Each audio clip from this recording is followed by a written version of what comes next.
Hi guys, Michelle Jones live here. Thought I'd just touch base. It's been a while when I did, like just the random lives. And has it really been a while? Oh well, it feels that way sometimes. But I thought I'd just ask you a question. What do you do when you get a massive headache? What's the first thing that you do? I had a couple with Michelle yesterday where I spoke about brain health, how the brain needs water, what the things are that happens when we don't provide our brain the tools that it needs. But I'm coming in today with headache because I woke up with a massive headache. And I thought, you know what? While I'm going through this and while I'm trying to get myself sorted, I'll share with you what I do, but I want to know what you guys do. What do you guys do when you have a massive headache? When you wake up with a massive headache, do you just straight away go for your ibuprofen, your paracetamol? What do you grab when you've got a headache? Do you drink tea? Do you drink coffee?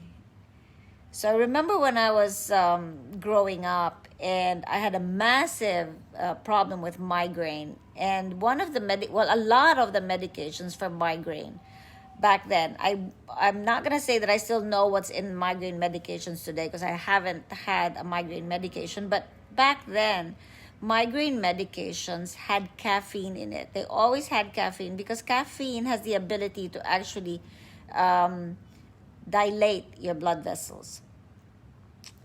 So when you've got a migraine, it feels like your blood vessels are constricted. So it dilates your blood vessels, relaxes your blood vessels. And that's why a lot of the medications have it. So I found that when I wake up with a massive headache, the first thing I do is I always drink water. I really truly believe that in a lot of cases, in more cases, headaches happen because of dehydration. So I always go drink water.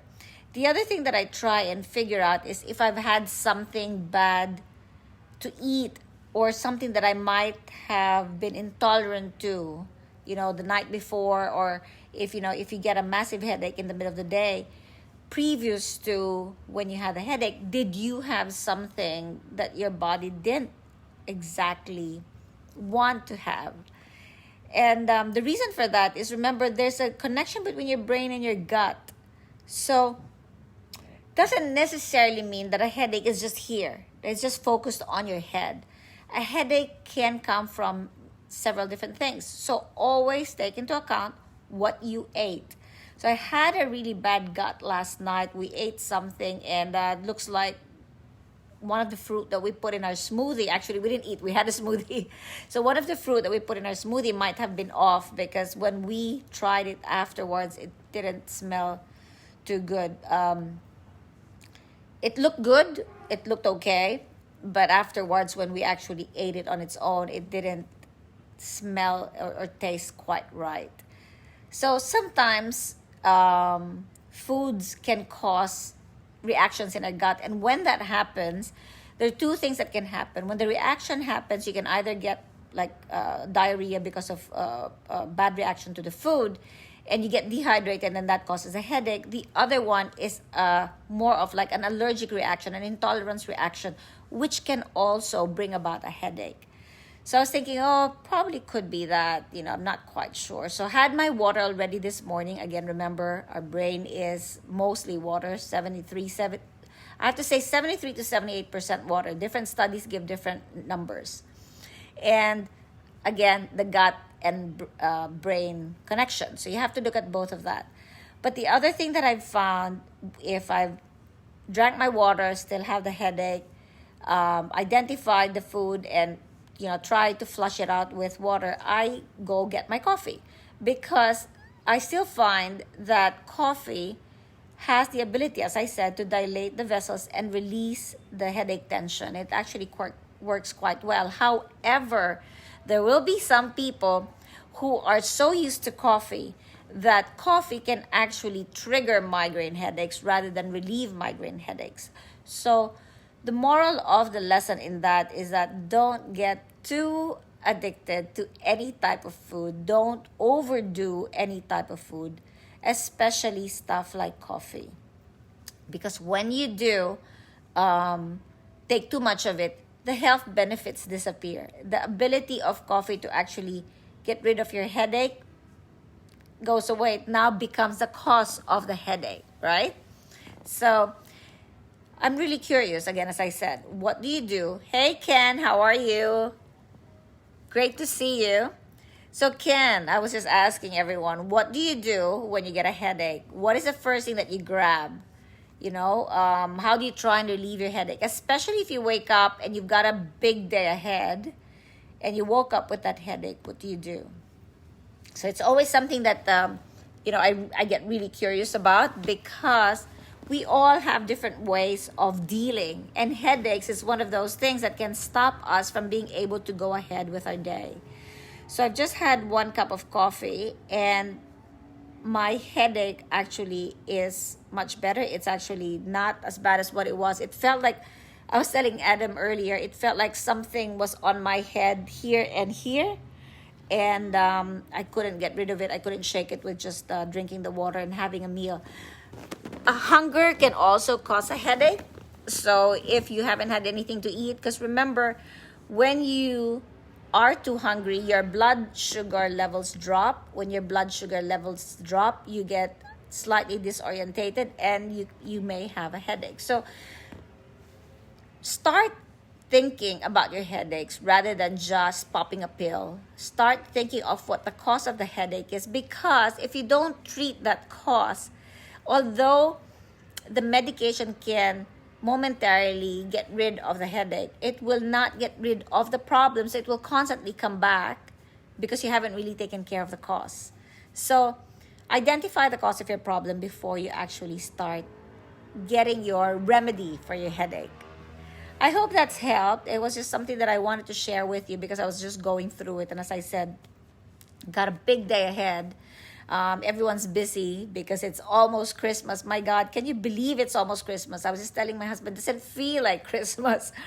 Usually we try and have the most number of family members together for Christmas, but this time around we actually opted to get out of Australia, come back here, but only because we've been away for 8 months and my husband's been traveling back and forth. He's had multiple COVID tests just to be able to go back and forth Jakarta and Australia. So it wasn't fair on his end. We thought we'd give him a break for Christmas. So Dean and I are back here. Natalie's with her grandparents. Elizabeth's in her home in Melbourne. Traveling here, which usually was the case, they'd spend Christmas with us, isn't quite an option because of all the quarantining on both ends. And my daughter Margaret's in the US. So we're all away from each other, and that's why it's a little bit, weird. It's a weird Christmas for me. Actually, having older kids and knowing that we're not going to have, that much visitors at our home also means that we don't have a huge display for Christmas. This is really my only area for Christmas in my home. I've set that up and we put some of the Santas and toys that my mom gave me. We still have the nutcrackers still not here, Mommy, but we're putting them up. But yeah, this is it. There's no Christmas tree. There's no wreaths or what have you. That's it. We have a huge Christmas display downstairs in the apartment. We thought that's going to be enough, and we'll keep it at that. But yeah, it just doesn't feel like Christmas. I think it's also because we're back in Jakarta, but we only really have a few more months here before we pack up and go. So rather than create more stuff to put away, we thought, we just simplify the celebration of Christmas this time around. And, it makes it easier for us to slowly clear out our stuff and slowly pack our stuff away for the end of our posting. Anyway, that was off topic. Just wanted to share that. I just thought, Christmas being here, it was worth mentioning. Anyway, I hope you guys learned something from that, and do share your remedies, how you get rid of your headaches and what you do. Do you take herbs? Because that's another thing that I do with my headaches. That's what I forgot to share. I do start off with water, identify the problem, and then I always create myself a herbal remedy. My remedy today, usually when I have my headaches, will always have stuff like passion flower or lavender. But lavender I didn't put because I have big day ahead. Lavender means you're gonna get a little bit sedated. I love peppermint. Peppermint, lemon balm, those things are always part of what I prepare for my mixes, and I always put a ginseng. The ginseng just gives me the adaptogen I need to keep going. And that was my mix. I had some yarrow. I love yarrow. I'm a yarrow girl, so I always have yarrow in my mixes.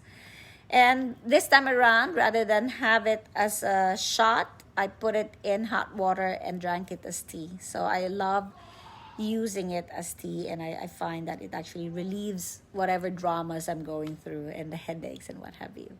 So anyway, I hope you enjoyed that. Let me know what your remedy is, and let's chat again. Have a great day. Bye.